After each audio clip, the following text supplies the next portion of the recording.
인생을 살아가며 어떠한 삶의 어려움이 자신에게 찾아왔을 때 그 어려움, 그 문제 앞에 포기한 사람은요, 핑계를 찾기 시작한다고 합니다. 그리고 자신의 삶의 어려운 문제, 힘든 그런 문제가 찾아왔을 때 극복하기를 원하는 사람은 방법을 찾기 시작한다고 합니다.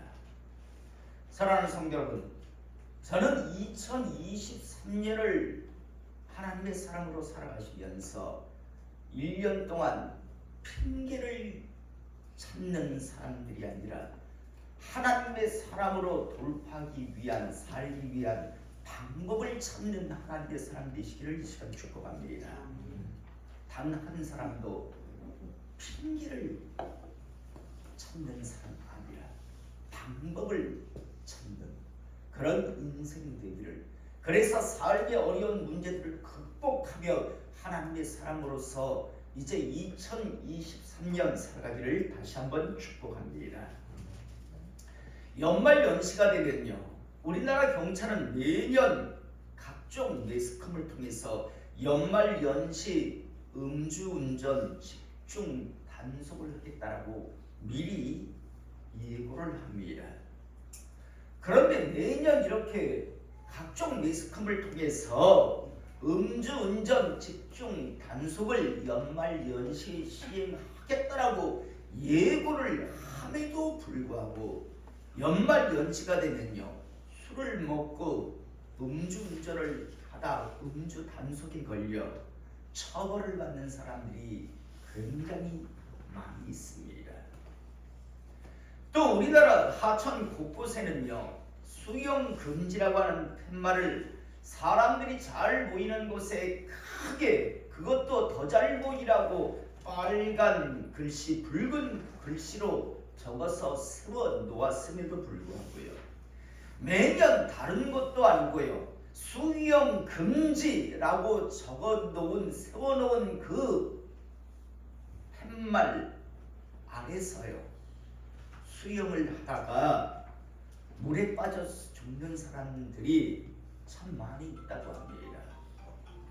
사랑하는 성도 여러분, 이런 사람들은요, 즉 연말연시 음주운전 단속을 강력하게 하겠다라고 하는데도 불구하고 연말연시에 음주운전을 하다가 처벌을 받는 사람들요, 또 수영하기에는 너무너무 위험한 곳이니 이곳에서는 절대 수영을 하지 마세요라고 붉은 글씨로 그렇게 크게 적어 놓았음에도 불구하고 그 팻말 아래서 수영을 하다가 매년 죽어가는 그런 사람들은요, 과연 어떤 사람들일까요?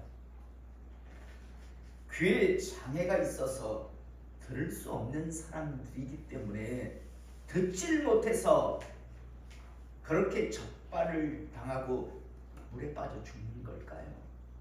또 그들은 눈에 장애가 있어 볼 수가 없어서 적발을 당하고 처벌을 받고 또 죽어가는 걸까요? 아니면 한글을 깨우치지 못해서 수영 금지라고 하는 말이 어떤 뜻인지를 몰라서 그래서 그 팻말 아래서 수영을 하다가 그렇게 비참하게 죽어가는 걸까요? 우리 모두는 너무 잘 알고 있습니다. 그들은 귀에 장애가 있어서, 눈에 장애가 있어서 한글을 깨우치지 못해서 수영 금지라고 하는 그 뜻이, 그 말의 뜻이 무엇인지를 몰라서 수영을 하다 죽는 게 아니라 경고를, 예고를 무시했기 때문입니다. 아무리 수영 금지라고 적어 놓아도, 아무리 연말연시 집중 음주 단속을 한다라고 그렇게 그런데도요, 니들은 해라, 나는 내 생각대로 살겠다라고 하는 사람들. 그래서 그 경고 예고를 무시하고 술을 먹고 운전을 하고 그 팻말 아래서 수영을 하기 때문에 그러한 일들을 사람들은 당하는 겁니다. 사랑하는 성도 여러분, 우리 모두는 약 12시간 전 2022년 마지막 시간과 2023년 첫 시간을 하나님 앞에 드리겠다라고 하는 신앙으로 송구영신 예배를 드렸고요. 이때 하나님은 부족한 종을 통해서 학개서 1장 7절에서 15절의 말씀을 가지고 삶의 순서를 명확하게 하라라고 하는 제목으로 하나님의 말씀을 저는 여러분들에게 전했고 여러분들은 그 말씀을 받았습니다. 다시 한번 7절에서 7절 이하의 말씀을 학개서 1장 7절에서 15절의 말씀을 읽어보면요, 만군의 여호와가 이르노라 너희는 자기의 행위를 살필지니라. 이제 너희의 삶, 지나온 너희들의 삶을 반드시 살피라고 말씀하셨습니다. 그러면서 너희는 산에 올라가서 나무를 가져다가 성전을 건축하라. 그리하면 내가 그것으로 말미암아 기뻐하고 또 영광을 얻으리라. 여호와가 말하였느니라. 이스라엘 백성들은 바벨론 포로에서 돌아오며 가장 먼저 이제 하나님의 성전을 건축하려고 했었습니다. 그런데 당연히 하나님의 일을 하려고 하면 방해자들이, 사탄의 앞잡이 하수인들이 나타나게 되어 있습니다. 이건 이스라엘 백성에게도 나타났고, 여러분 2003년 우리가 이제 하나님의 사람으로 살아갈 때 반드시 찾아올 나타날 자라고 하는 사실을 잊지 않기를 원합니다. 이스라엘 백성들에게는 산발랏과 도비야 그리고 사마리아 성 사람들이었습니다. 그들은 성을 무너뜨리겠다라고 달려온 게 아니라 하나님의 성전을 짓는데 함께 돕겠다라고 다가옵니다. 이게 사탄의 유혹입니다. 사탄은 너의 삶을 망쳐버리겠다라고 달려오는 것이 아니라 너의 삶에 도움을 주겠다라고 다가오는데, 그걸 붙드는 순간요, 우리는 하나님의 사람으로서의 정체성을 상실하게 되어 있습니다. 이스라엘 백성들, 바벨론에서 포로로 돌아왔던 이스라엘 백성들은 그때는 열심히 있었기 때문에 분별을 할 수 있었습니다. 그래서 단호하게 거절하게 되고, 그러자 그들은 본색을 드러내죠. 메데바사국의 황제에게 보고서를 보내는데 이들이 지금 반역을 획책하고 있습니다. 성전을 건축한 이후에 그 성전을 중심으로 이제 반역을 준비하고 있습니다라고 하는 거짓 보고서를 보내게 되고, 그래서 성전 건축을 중지하라고 하는 그런 책령이 그들에게 도달합니다. 여러분, 그러나 빨리 그 문제를 해명하든, 그래서 방법을 찾아야 있었습니다. 그런데 방법을 찾지를 않습니다. 그리고 그렇게 18년이라고 하는 시간이 흘러버립니다.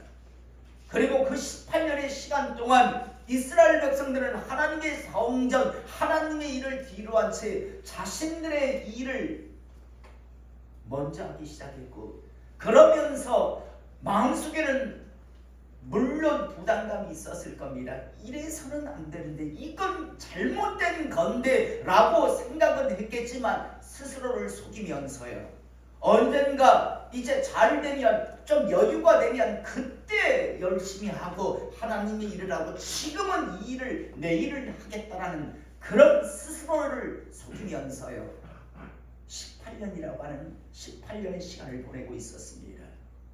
그런데 우리는 잘 알고 있습니다. 이스라엘 백성들이 그렇게 잘 되기를 원하며 18년의 시간을 하나님의 일을 뒤로 한 채 자기들의 일을 수행했을 때 그들이 과연 잘 되었는가? 결코 그렇지 아니하였었습니다. 9절 이하에 보면 너희가 많은 것을 바랐으나 도리어 적었고 너희가 그것을 집으로 가져갔으나 내가 풀어버리느니라. 나 만군의 여호와가 말하노라. 이것이 무슨 까닭이냐? 내 집은 황폐하였으되 너희는 각각 자기의 집을 짓기 위하여 빨랐습니다. 그러므로 너희로 말미암아 하늘의 이슬은 그쳤고 땅의 사물은 그쳤으며 내가 이 땅과 산과 곡물과 새 포도주와 기름과 땅의 모든 소산과 사람과 가축과 손으로 수고하는 모든 일에 한계를 들게 하였느니라. 여러분, 이스라엘 백성들은 자신들의 계산으로 생각해 볼 때 이렇게 하면 잘 될 거라고 생각했고 회복될 거라고 생각했습니다. 그런데 하나님은 말씀하시죠. 내가 흩어버리고 내가 다 불어버렸다. 많은 사람들이 이런 생각을 합니다. 아니, 저 사람은 교회도 안 다니고 하나님도 안 섬기는데 잘 되잖아. 난 그래도 교회를 다니는데 왜 난 안 되지? 안 될까? 이런 의문을 갖습니다. 성경 공부 시간에 여러분들에게 이미 말씀을 드렸습니다. 여러분, 제가 지금 아파트를 예를 들어 구입하려고 하면 전 지금 얼마든지 아파트를 구입할 수 있습니다. 어느 아파트든 제가 선택할 수 있겠죠. 그런데 어느 아파트가 마음에 들어서 계약을 하고 난 이후에는요, 이제 아무 아파트나 함부로 하면 안 됩니다. 왜? 그러려면 내가 지금 계약을 했고 그 계약금을 거는 걸 이제 포기해야 합니다. 하나님은 분명히 말씀하셨습니다. 이스라엘 백성들과 할 때 보면요, 처음에는 지를 마음대로 불평하고 할 때 하나님은 아무 말씀도 안 하십니다. 그런데 시내 산에 딱 도착했을 때 어떡할래? 내 백성 할래? 하겠다라고 합니다. 그런데 목숨 걸어야 하는데 하겠다라고 합니다. 너희가 내 백성 하면 내가 다 책임져 줄게. 이런 계약이 맺어집니다. 여러분, 그 다음에는 예전과 다릅니다. 하나님과의 언약 관계가 맺어졌기 때문에 어떤 일이 발생하는가 하면 너희가 내 말대로 내 말을 듣고 지키지 아니하면 난 따라다니면 너희들을 저주한다라고 말씀합니다. 신명기 28장을 읽어보세요. 너희가 뭘 해봐라 되나?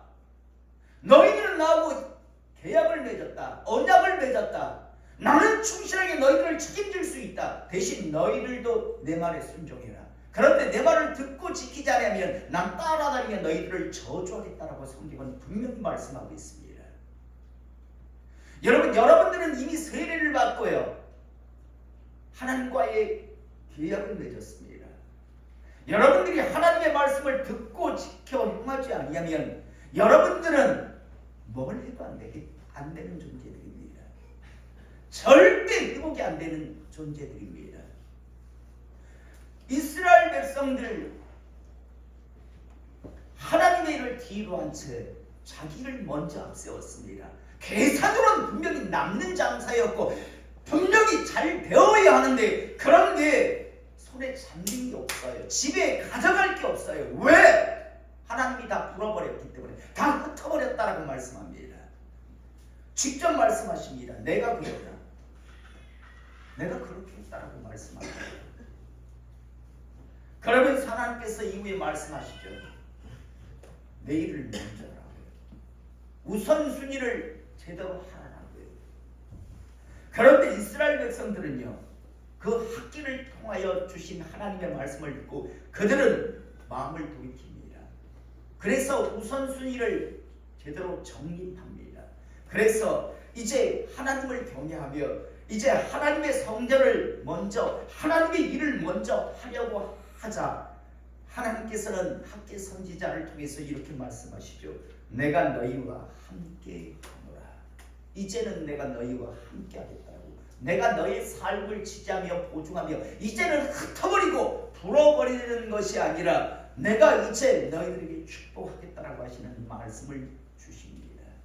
사랑하는 성도 여러분, 저는 오늘 시간 2023년 우선순위를 정확하게 명확하게 정립하시기를 이 시간 축복합니다. 하나님의 일이 먼저보다는 여러분들의 일이 다음이 되어야 합니다. 그게 멍청한 짓 같고 그게 손해보고 그러면 안 될 것 같지만 그게 잘 되는 길됨을 믿으시기 바랍니다. 대신 여러분들의 일을 먼저 하고 그 다음에 하나님의 일을 하려고 하면 여러분들은 죄송하지만 2023년 12월 23일 날 또 확인해 보면 아무것도 없으실 겁니다. 하나님이 죽으셨다면 그런 일이 없겠지만 정말 하나님이 살아계신 하나님이라면 반드시 그렇게 될 겁니다.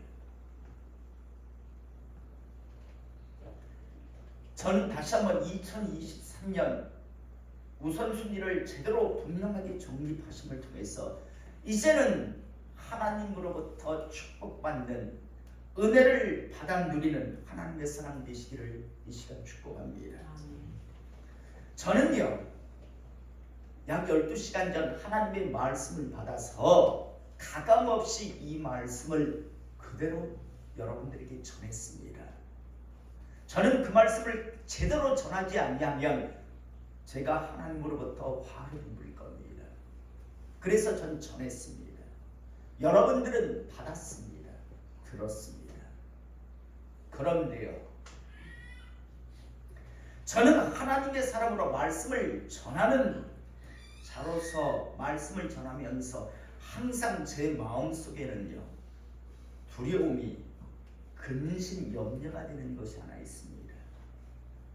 무엇인가면요, 주님 이 땅에 오셔서 뭐라고 말씀하셨는가 하면 내가 이 땅에 왔다 간 이후에 많은 자들이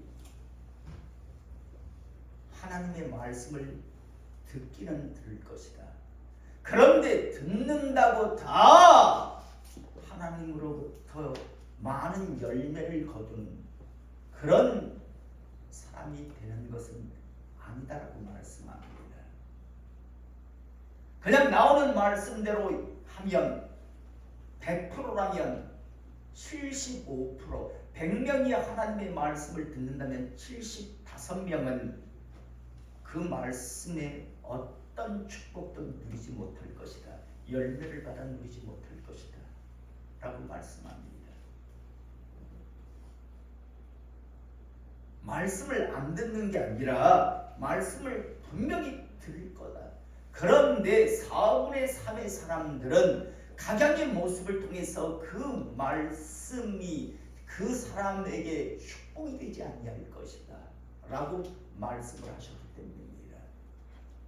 여러분, 저는요 오늘 이 시간 우리 성도님들은요 2023년 많은 열매를 맺는 하나님의 사람 되시기를 이 시간 축복합니다.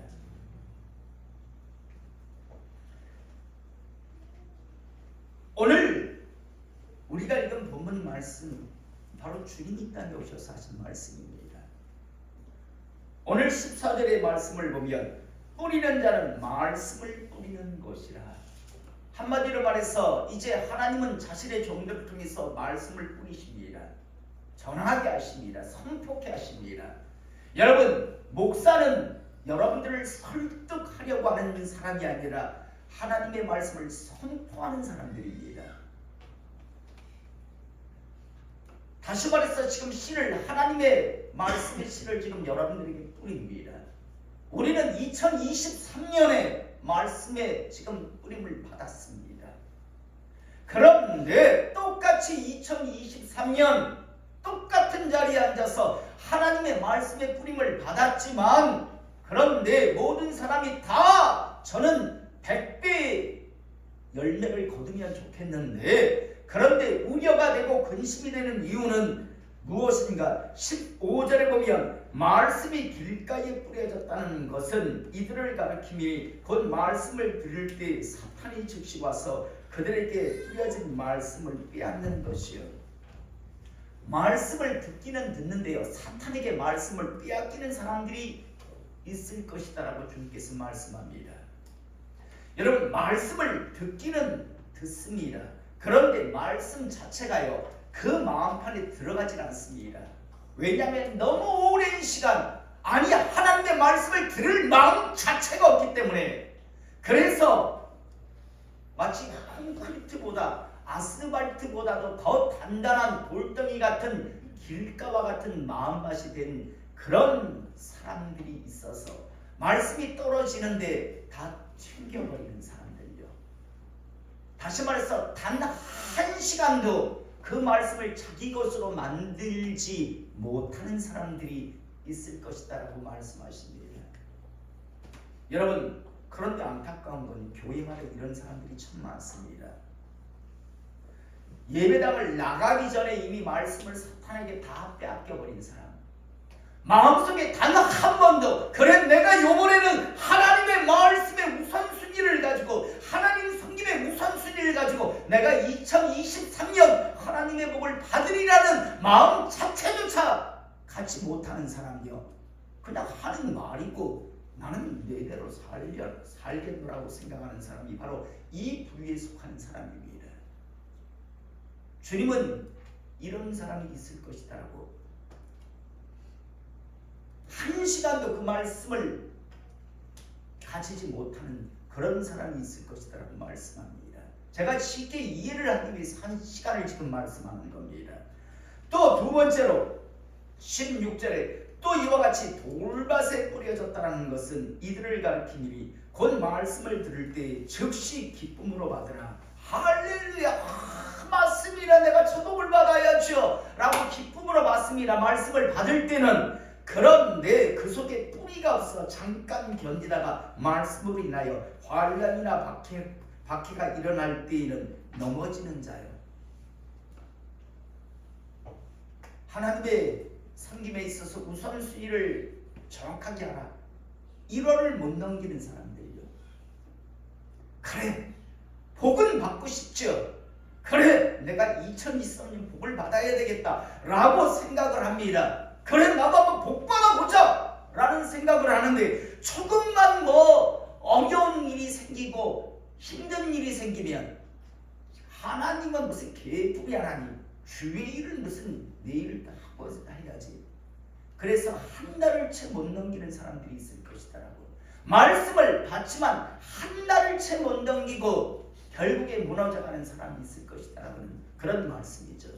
그 다음 세 번째로 또 어떤 이는 가시떨기에 뿌려진 자니 이들은 말씀을 듣기는 하되 세상의 염려와 재물의 유혹과 기타 욕심이 들어와 말씀을 막아 결실하지 못하게 되는 자요. 말씀을 받습니다. 그래, 저런 복을 받아야지. 그래, 나도 2023년 하나님의 축복의 주역이 되리라고 생각합니다. 그런데 내가 하나님 섬기면 이거 못하잖아. 내가 하나님 섬기면 하나님 말씀 우선순위로 살면은 내가 여러 가지 삶에 있어서 즐기는 것들을 다 포기해야 되는데, 에이, 하나님 그냥 즐기고 사는 거지. 석 달을 못 넘기는 사람들이겠죠.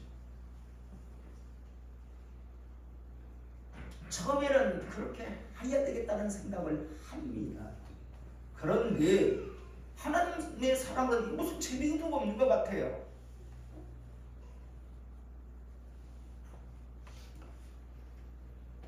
그래서 결국엔 3월을 못 넘기고 다 포기하는 사람이에요. 그런데 좋은 땅에 뿌려졌다는 것은 곧 말씀을 듣고 받아 30배, 60배, 100배의 결실하는 자니라 라고 말씀합니다. 말씀을 붙들고요, 유혹이 미혹이 찾아오고 어려움이 찾아올 때 방법을 생각하고 이유를 핑계를 생각하는 것이 아니라 내가 어떻게 하면 이길 수 있을까 방법을 생각하며, 그래서 말씀을 읽고 하나님 앞에 기도하며요. 그래서 돌파해 가는 사람, 그래서 30배, 60배, 100배의 결실을 하는 사람이 있을 것이다 라고 말씀합니다. 저는 오늘 이 시간 이곳에서 예배드리는 우리 모든 성도님들이 이 네 번째 마음밭이 되기를 이 시간 축복합니다. 한 시간을 이겨내지 못하고 한 1월을 벗어나지 못해서 말씀을 다 무산시키고 겨우 따뜻한 봄이 시작될 쯤이면 모든 받은 말씀을 다 상실해버리는 그런 사람들이 아니라 12월 30일을 송구 영신 예배를 드릴 때 주님 감사합니다. 하나님 말씀에 순종했다. 하나님으로부터 이런 풍요이고 이런 은혜를 누렸습니다. 있습니다 라고 감사할 수 있는 하나님의 사람 되시기를 이 시간 축복합니다. 사랑하는 성도 여러분, 우리 서로 솔직해집시다. 지금 여러분들의 현재 마음밭은 어떤 마음밭일 것 같습니까? 길가밭과 같은 마음밭입니까? 아니면 돌밭 같은 마음밭입니까? 아니면 가시 떨기 같은 마음밭입니까? 아니면 좋은 마음밭입니까? 정확하게 진단하셔야 합니다. 만약 여러분들의 마음밭이 길가밭이라면 삽을 들든지 포크레인을 가지고 오든지 와서 그 단단하게 굳어진 그 마음밭을 기경하시기를 이 시간 축복합니다. 여러분들의 마음밭이 돌밭과 같으면 그 여러분들 마음속에 있는 그 돌들을 이제는 다 걷어내셔서 기경하셔서 좋은 밭을 만드시길 바랍니다. 여러분들의 마음밭이 가시떨기 마음, 그래서 얽히고 설키고 이 쾌락과 전 즐거움에 붙들려서 하나님의 말씀이 더 이상 들어갈 수 없는 마음밭이라면 중장비를 사용해서라도 그 가시 뿌리들을 이제는 걷어내시기 바랍니다. 그래야 그곳에 말씀의 씨들이 뿌려지면 거기에서 열매들을 거둘 수 있습니다. 2023년 첫 예배를 우리는 지금 하나님 앞에 드리고 있습니다. 오늘 말씀의 제목이요, 신앙의 마음밭을 기경하여 좋은 밭으로 만들라. 하나님을 위해서 여러분들에게 지금 좋은 밭을 만들려고 하는 게 아니라 바로 여러분과 여러분의 가정을 위해서 좋은 밭을 만들더라고요. 왜? 그래야 열매가 맺기 때문입니다. 계속 길가밭과 같은 마음밭, 계속해서 돌밭과 같은 마음밭, 계속해서 가시떨기와 같은 마음밭을 가지고 있는 이상 그곳에 아무리 말씀이 떨어져도 여러분들에게는 열매가 나지 않기 때문입니다. 오늘 이 시간 이 첫 예배를 통해서 저는 1월을 넘어서지 못하는 그런 분들 없기를 이 시간 축복합니다. 따뜻한 봄이 오기 전에 모든 것을 잃어버리는, 말씀을 잃어버리는 그런 분 없기를 원합니다. 12월까지요. 금년에 주신 그 말씀 붙들고, 그리고 매주 하나님께서 이제 여러분들에게 주시는 그 말씀을 여러분들의 마음밭에 하나 심으면서 살아가심을 통해서 2023년 언젠가 되돌아볼 때 내 인생의 회복의 시작, 축복의 시작은 2023년이었다라고 말할 수 있는 그런 한 해가 되기를 오늘 시간 주님의 이름으로 축복합니다. 기도하겠습니다.